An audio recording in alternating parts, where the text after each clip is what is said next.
नमस्कार. दिग्विजय इन्व्हेस्टमेंटमध्ये आपलं स्वागत आहे. आजचा आपला विषय आहे आयपीओ म्हणजे काय. चला तर मित्रांनो बघूया आयपीओ म्हणजे काय. IPO initial public offer. Initial public offer म्हणजे नक्की काय.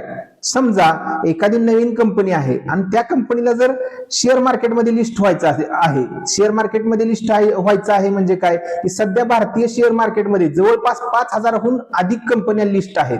मग त्या कंपन्यांसारखं जर एखाद्या नवीन कंपनीला जर मार्केटमध्ये लिस्ट व्हायचं आहे, मग आता मार्केटमध्ये लिस्ट झाल्याचे फायदे काय. तर एखाद्या कंपनीला जर त्यांचा व्यवसाय वाढवण्यासाठी जर भांडवलाची आवश्यकता असेल तर भांडवलाची आवश्यकता आहे ती पूर्ण करण्यासाठी त्यांच्याकडे दोन पर्याय उपलब्ध असतात. पहिला पर्याय म्हणजे बँकांकडून कर्ज घेणे.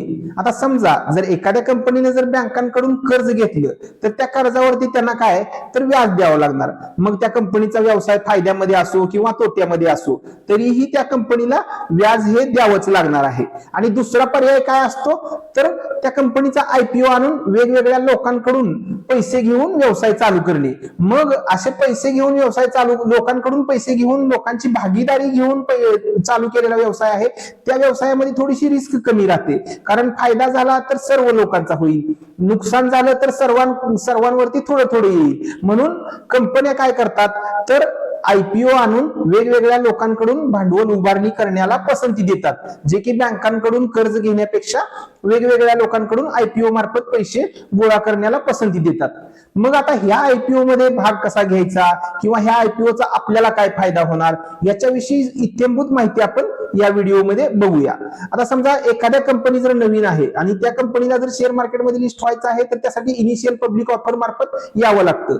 तर हा जो इनिशियल पब्लिक ऑफरचा कालावधी असतो, आयपीओचा कालावधी असतो, तो साधारणतः 3 दिवसाचा असतो. शेअर बाजारामध्ये आयपीओ आल्यानंतर तो 3 दिवस सर्वांसाठी सबस्क्रिप्शनसाठी खुला असतो.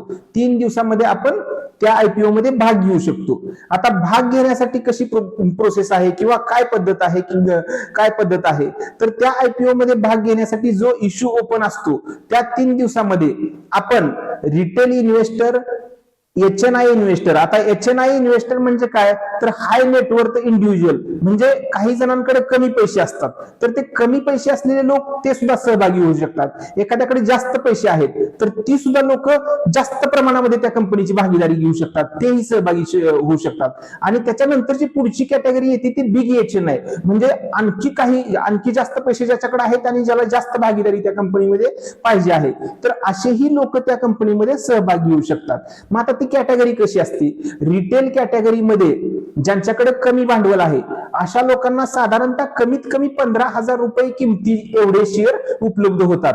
तो लॉट मध्ये घ्यावा लागतात. आयपीओ मध्ये भाग घ्यायचा असेल तर आपल्याला लॉट साईज मध्ये भाग घ्यावा लागतो आणि एक लॉट साधारणतः 15,000 रुपये किमतीचा असतो. मग रिटेल गुंतवणूकदार त्यामध्ये एक लॉटने भाग घेऊ शकतो. कमीत कमी गुंतवणूक त्याला 15,000च्या आसपास, मग ते प्लस मायनस कुठल्या कंपनीची 14,000 14,500 असेल किंवा किती थोड्याफार प्रमाणात 100-500 रुपये कमी जास्त असू शकते, पण 15,000 रुपयेच्या आसपास असू शकते. तर तो एक लॉट झाला. मग आता एखाद्याकडे जास्त पैसे आहेत, जास्त भांडवल आहे किंवा त्याला जास्त प्रमाणात त्या कंपनीमध्ये भागीदारी घ्यायची आहे तर तो काय करू शकतो की HNI कॅटेगरीमध्ये भाग घेऊ शकतो. HNI कॅटेगरी म्हणजे हाय नेटवर्थ इंडिव्हिज्युअल, म्हणजे ज्यांच्याकडे जास्त पैसे आहेत ते जास्त शेअर घेऊ शकतात. त्याच्यामध्ये स्मॉल HNI कॅटेगरी एक असते आणि बिग HNI कॅटेगरी असते. 2 लाखापर्यंत जो गुंतवणूक करू शकतो त्याला स्मॉल HNI म्हणतात. मग 2 लाखाचे शेअर्स त्या व्यक्तीला मिळतात. आणि बिग HNI म्हणजे त्याची लॉट साईज आहे 10 लाख. म्हणजे आपल्या लक्षात आलं असेल की इंडिव्हिज्युअल इन्व्हेस्टर आहे त्याला एकच लॉट घ्यायचा आहे तर तो 15,000चा लॉट घेऊ शकतो, त्याला इंडिव्हिज्युअल रिटेल इन्व्हेस्टर म्हणतात. ज्याला 2 लाख किमतीचे शेअर्स घ्यायचे आहेत त्याला स्मॉल HNI म्हणतात. आणि ज्याला 10 लाख किमतीचे शेअर्स घ्यायचे आहेत तर त्याला बिग HNI म्हणतात. मग त्या कॅटेगरीनुसार कोटा ठरलेला असतो. रिटेल इन्व्हेस्टरसाठी एवढा कोटा किंवा HNI इन्व्हेस्टरसाठी एवढा कोटा असा त्या कंपनीने ठरवून दिलेला असतात. किंवा इन्स्टिट्यूशनल इन्व्हेस्टर असतात. आता इन्स्टिट्यूशनल इन्व्हेस्टर मध्ये आपण डिटेल खोलामध्ये जायची काही गरज नाही, कारण आपण इंडिव्हिज्युअल इन्व्हेस्टर साठीच बघत आहोत. त्यामुळं इन्स्टिट्यूशनल इन्व्हेस्टर ते आपल्याला त्याच्याशी काही देणं घेणं नाहीये, कारण जे आपल्या कामाचं आहे तेच पाहूया, नाहीतर व्हिडिओ खूप मोठा होईल, तुम्हाला बघायला बोर होईल. त्यामुळे इन्स्टिट्यूशनल इन्व्हेस्टरचा भाग इथे नको. तर retail investor, small HNI, big HNI या 3 कॅटेगरीमध्ये आपण अप्लाय करू शकतो. आता अप्लाय कसं करायचं, त्याच्यामध्ये पण 2 मेथड आहेत. आता सध्या ज्या कंपनीकडे किंवा ज्या ब्रोकरकडे आपलं डीमॅट अकाउंट आहे त्या प्रत्येक ब्रोकरच्या ऍप्लिकेशन, त्यामध्ये मोबाईल ऍप्लिकेशन मध्ये तशी फॅसिलिटी आहे की तिथून आपण बीड म्हणून जाऊ शकतो, बीड मधून ती अप्लाय करू शकतो बीड की एका लॉटसाठी, आणि लॉट वाईज करायची असते. किंवा दुसरा पर्याय आहे तो, आपल्याकडे जर इंटरनेट बँकिंग असेल तर इंटरनेट बँकिंग मध्ये ASBA म्हणून फॅसिलिटी असते. त्या ASBA फॅसिलिटीद्वारे आपण तिथून पण आपला IPO साठी लॉट अप्लाय करू शकतो. मग आता अप्लाय करणे, तर त्याचं अलॉटमेंट कसं असतं. समजा आता एखाद्या कंपनीचा IPO आहे, एक नवीन कंपनी बाजारामध्ये तिचा IPO आला आहे, पहिले 3 दिवस सबस्क्रिप्शन साठी कंपनी ओपन आहे, आणि त्यामध्ये त्यांनी जर समजा 1 लाख शेअर्स जर मार्केटमध्ये आणले असतील, तर 1 लाख शेअर्सला समजा 10 लाख लोकांनी जर 10 लाख शेअर्सची मागणी असेल तर ती लॉटरी सिस्टीम मध्ये जाते. 1 लाख शेअर कंपनीने आणलेले आहेत बाजारामध्ये आणि त्यासाठी अप्लाय केलेलं आहे. म्हणजे इंडिव्हिज्युअल इन्व्हेस्टर असतील, HNI असतील, स्मॉल HNI, बिग HNI किंवा इन्स्टिट्यूशनल इन्व्हेस्टर असतील, या सर्वांनी मिळून जवळजवळ 10 लाख शेअर्सची मागणी केलेली आहे. तर कंपनीने तर आणलेले आहेत 1 लाख शेअर्स. मग त्यांना आता वाटणी कशी करायची शेअर्सची, तर तिथे लॉटरी सिस्टीम असते. त्यामध्ये कोणत्याही प्रकारची सेटिंग वगैरे नसते. जर कोणी तुम्हाला अशा प्रकारचं सांगितलं की आम्ही गॅरंटेड IPO लावून देतो वगैरे, तर ते सगळं खोटं आहे. कुणीही अशा भूल थापांना बळी पडू नका, कारण IPO मध्ये कोणतीही सेटिंग नसते. ही प्युअर लॉटरी सिस्टम असते, आणि ज्याच्या नशिबामध्ये आहे तो IPO तो त्याला मिळत असतो. त्यामुळं कुणी जर गॅरंटेड IPO देत असेल तर त्याच्या मागे लागू नका.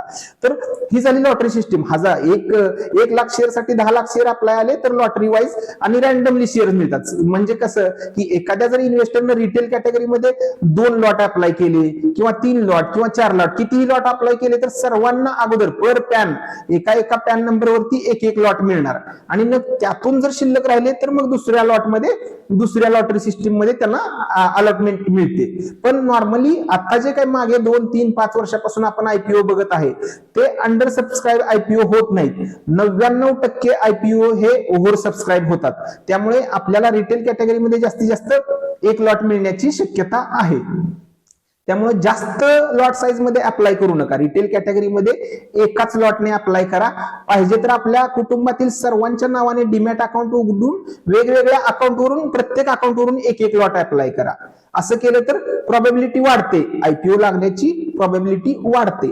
त्यामुळे आपण प्रत्येक व्यक्तीच्या, घरातील प्रत्येक व्यक्तीच्या नावाने डीमॅट अकाउंट काढून त्या डीमॅट अकाउंटवरून 1 लॉट अप्लाय करणं हे थोडंसं फायद्याचं राहील, की एकाच पॅनवरून 2-2, 3-3 लॉट अप्लाय करण्यापेक्षा वेगवेगळ्या नावानुसार, वेगवेगळ्या व्यक्तीच्या नावानुसार डीमॅट अकाउंट उघडून त्यावरून अप्लाय करा, म्हणजेच प्रोबॅबिलिटी वाढून जाईल.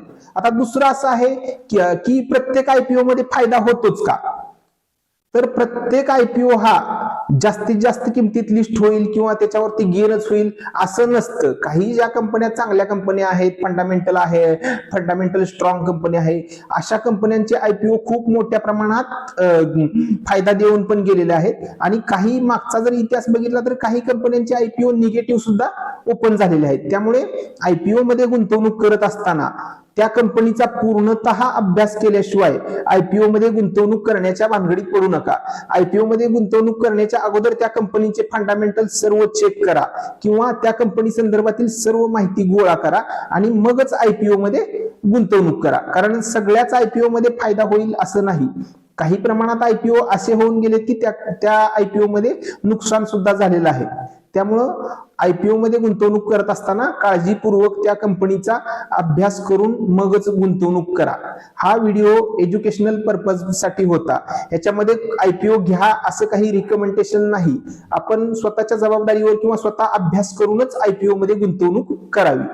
आणि आयपीओ संदर्भातील अशाच प्रकारे आता प्रत्येक कंपनीचे नवनवीन आयपीओ येत असतात.